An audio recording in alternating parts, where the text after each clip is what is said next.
Excuse me. Hey, friend. Hey, guess what? You listening to my podcast. I finally did it. Hey, ba, ba, ba, hey, hey, ah, boom, boom, wait. Hold on. Before we start this twerk session, real quick, one note. Only two kinds of people that should be listening to this are black people and anti-racist. If you don't fall into one of those categories, do me a favor before you think you're about to come into this cookout. Grab your potato salad, especially, the one with the dates in it. Yes, that one right over there. Could you please pick that up and take your ass on back home? Thank you oh so much. We do not need that kind of negativity around here. Everybody else, y'all ready?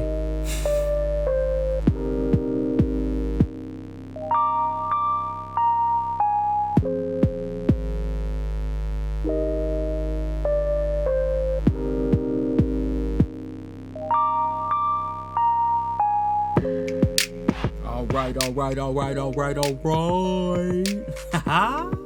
You are listening to the very first episode of Honesty and Urban, a brand new podcast coming at you. I am your host, Christopher Tips, aka C Daddy, aka Just the Tips, aka none of those names that I actually just said besides Christopher Tips. That's the only thing that people call me. Hey, let me tell y'all real quick. This podcast almost did not happen.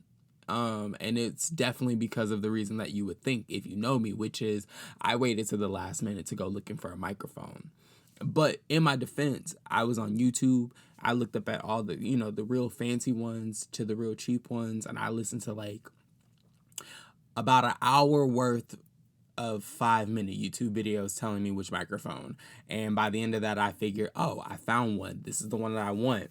And then I went to Best Buy with my black ass, and let me go ahead and tell you, I've never seen someone named Todd look at me so crazy for asking for a microphone.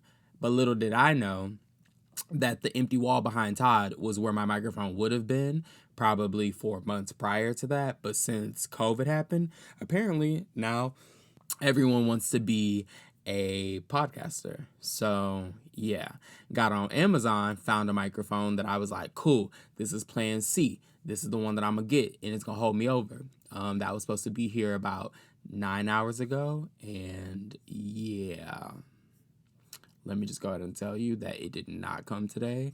Which, Amazon, let me go ahead and tell you something. The next time that you want to sit there and be like, oh yeah, last minute, this will be here tomorrow. Yeah, Amazon, y'all gonna catch these hands. Catch this dance. Are you about to lose your job? Get this dance. Real talk, y'all. COVID has been crazy. I was supposed to start this podcast like 6 months ago. And I thought that whenever I moved to New York City back in February, that I would have like the time and the space. And COVID decided to run up on me and catch me with a two-piece and not only have me back here in Texas, but also canceled all the work that I was supposed to do. So, I mean, for the first 4 months, I did nothing but drink and eat. And not work out. So 20 pounds ran up on me as well and also two-pieced me. I was jumped. Black crime. I was jumped. All right, y'all. So I got a quick question. Take out your remotes and tell me, what are we watching? In one of the segments that I'm pretty sure is going to be on every episode because I'm curious. What are we watching? I do nothing but watch recorded TV. I do not sit there at a certain time. I am bougie. I pay $300 a month damn near for cable. So I like to record it and wait. Even if I'm 15 minutes behind when it actually started, that's what I want to do because that's what I pay for. And I don't like commercials, so I like to like let the show start and kind of like do my own thing. So then I can like pause and I can fast forward through commercials and feel like I am Storm from X-Men and this is my magical X-Men mutant power. So, and no, she had nothing to do with time, but y'all know what I'm trying to say. So yeah, I've been watching this week. a show called 20s. It's on Xfinity. I have it on demand. It's about this dope ass lesbian writer in LA trying to make it. And it's funny. I love it mostly because of the diversity of characters. I don't know another TV show that's been like this. It stars a black lesbian, but she is the center of a friend group with two other straight women. And I think that's dope because honestly, anything that builds black sisterhood, I'm all for that. But I also think it gives me a deeper look into a culture that I am very much related to as a black queer artist, but I actually don't know anything about. And that reminded me so much of a genuine moment that I feel like I've been around, but I've never been a part of. Now that I think of it, my best friend when I was younger, around 18, she was a lesbian and she was lit, but she wasn't a stud, you know what I mean? So it's just a very different point of view that although I am very much in love with, I'm actually just genuinely trying to learn and educate myself. So I binge watched all 8 episodes. I think they were like 25 to 30 minutes a piece. I did that all in one day, and I was very upset / very happy that I sat there and spent my time. I was just upset that it was over. It's a really good show. Honorable mention to Hollywood on Netflix. Jeremy Pope, you are a gorgeous human being. Your acting is dope and phenomenal, and it saddens me that I did not meet you before you became famous, because I know how it is whenever you meet a fan, and it's really hard to make a genuine connection to a fan. And I don't mean that in like any other way than like, you see a fan after a show and it's kind of like, oh, hello, thank you so much for coming. I'm saying this as a theater actor, and I see people at the stage door. I was like, thank you for coming, and then that's it, and you keep it pushing. I don't know many situations I've been in where people have recognized me for what I do, and I've been able to sit down and have a genuine conversation. But in everyone's defense, after a show, you're bombarded with like sometimes 2,000, 3,000 people, and that's not even exaggeration. So you don't really have time to sit there and like make a connection to every person. And that's no tea, no shade to anybody. All this to say, Jeremy Pope, I hope that when I meet you, you have time for a drink or two. Feel free to slide in my DM. All right, let me stop. Woo, because I know people who know people who know people who know people who know him. So I don't want him weirded out. And the other side of things in our world of pop culture called the juice, I think a lot of people have heard about the story between Megan Thee Stallion and Tory Lanez. Megan Thee Stallion and Tory Lanez allegedly had an altercation that ended with Megan Thee Stallion being shot in both of her feet. There's not much information that has been released on this, so I won't do any speculation, as Black Twitter already has done, which is what this segment is actually about today. So it didn't take long for Black Twitter to come around and do what we normally do, which is make a goddamn joke. And here's the thing, y'all. Don't get me wrong. Black people, we know we like to laugh out our pain because it's the best way to deal with pain sometimes. Our issue becomes we sometimes forget when there should be a line drawn. Black Twitter decided that this was the day that we were going to go and make jokes about the idea that way back, I'm not sure how long ago, Megan Thee Stallion had a video released of her at a concert, and it's Megan Thee Stallion. She's dressed in what looks like underwear and a bra, and I think maybe she had like a top layer on, maybe over the bra, but her titties were still out. But I digress, follow me. She's down on the ground and she's twerking.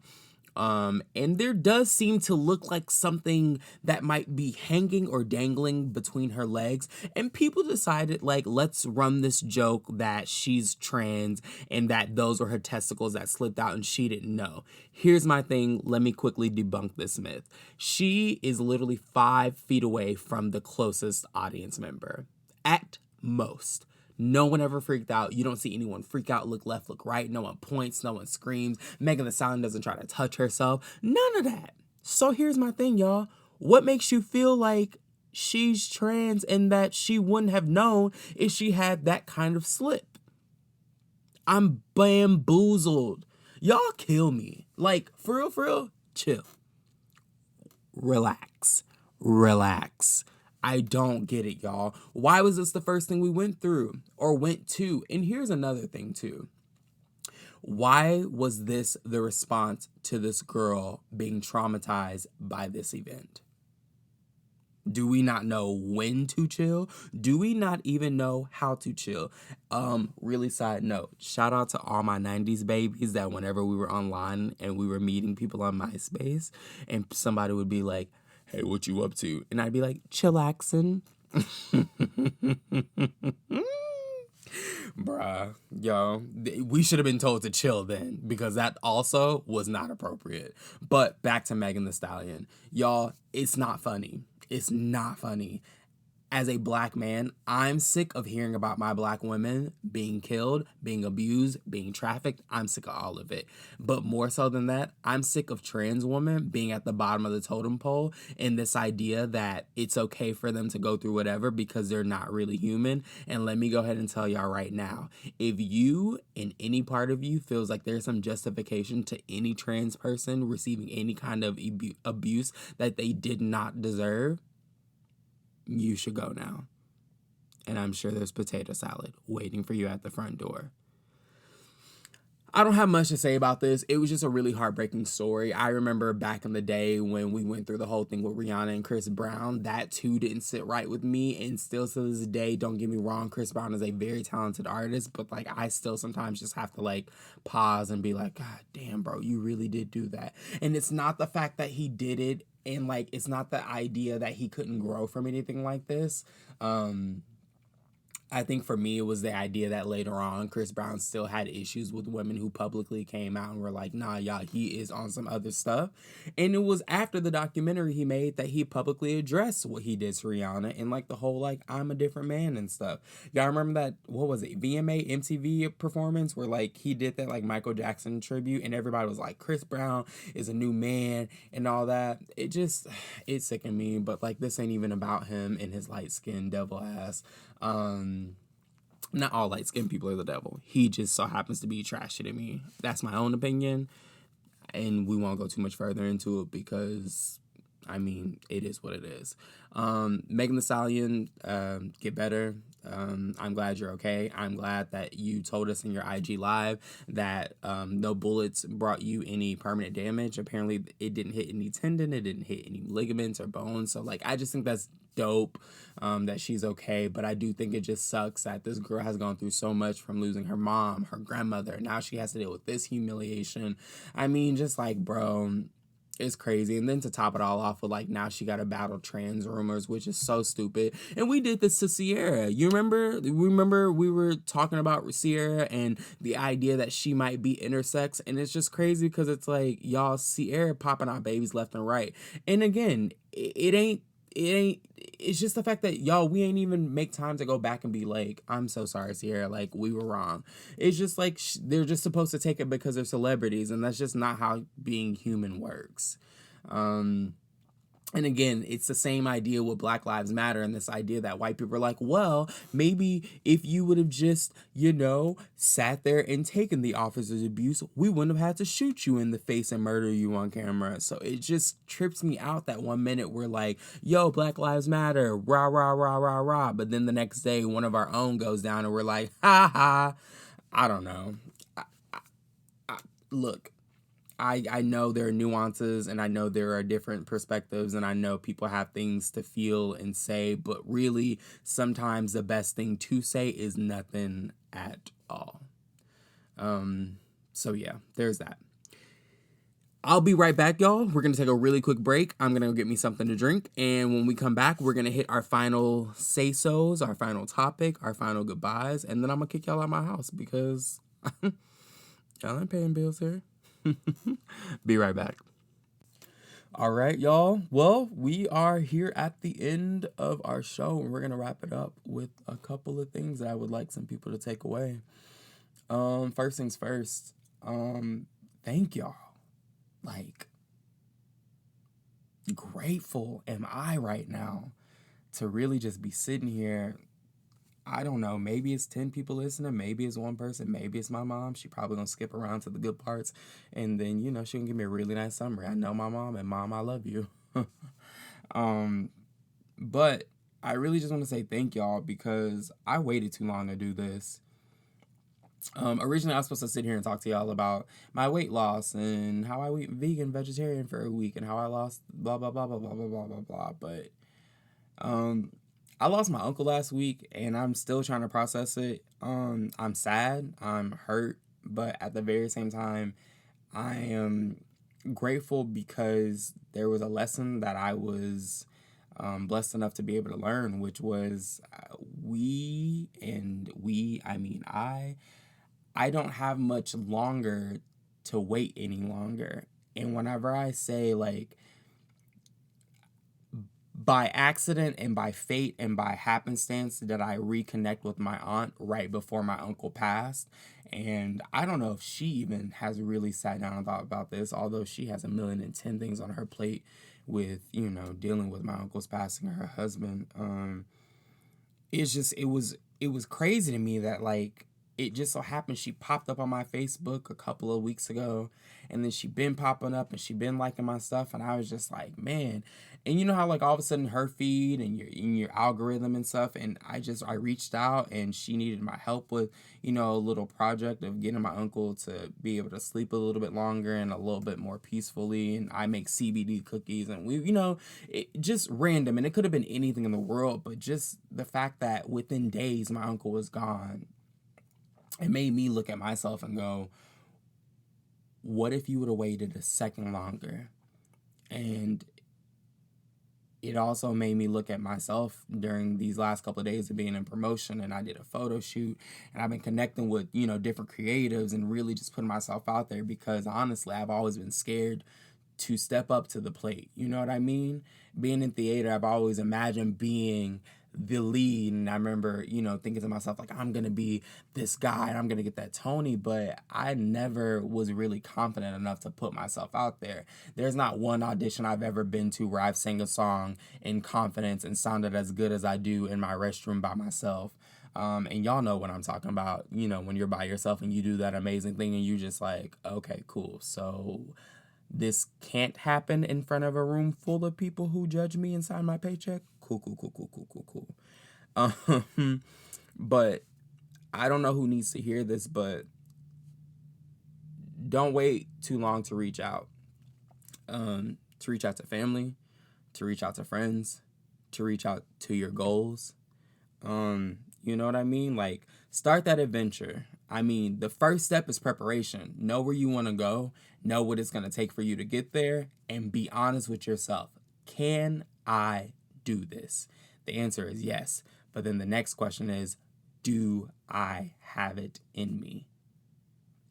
It is nothing wrong with being like, I don't have this inside of me. And then being like, okay, cool. So what do I have inside of me? You know what I mean? You might have bigger things inside of you than you actually have planned for yourself. But don't waste no time sitting there just being like, nah. Because I just think, like, if I would have waited any longer to reach out to my aunt and to get those cookies to her, I wouldn't have saw my uncle. I wouldn't have known what was happening. I would have made plans. I mean, I don't know what could have happened, but I'm glad that I didn't wait any longer. And I press anyone who's listening to this that has that thing that's like been on your heart. Like, should I do it? Yes, do it. Reach out to that person, fix that bridge, mend that broken fence, and like get on with it, because we're not getting any younger. And what I don't want is for anyone to sit there and wait until they're ready and realize now that they're ready, it's already too late. So, wrap this shit up. Y'all, it's been dope. Thank y'all from the bottom of my black ass heart. I love y'all, and I love the fact that y'all are learning to love me. This episode is done. I'll see y'all next week. Pew, pew, pew, pew. Pew, pew, pew, pew, pew. Yes, queen, work. Yes. Please don't forget to rate, like, and subscribe to Honesty and Urban. Also, follow us on Instagram at HU_podcast. That's HU_podcast. See you next time.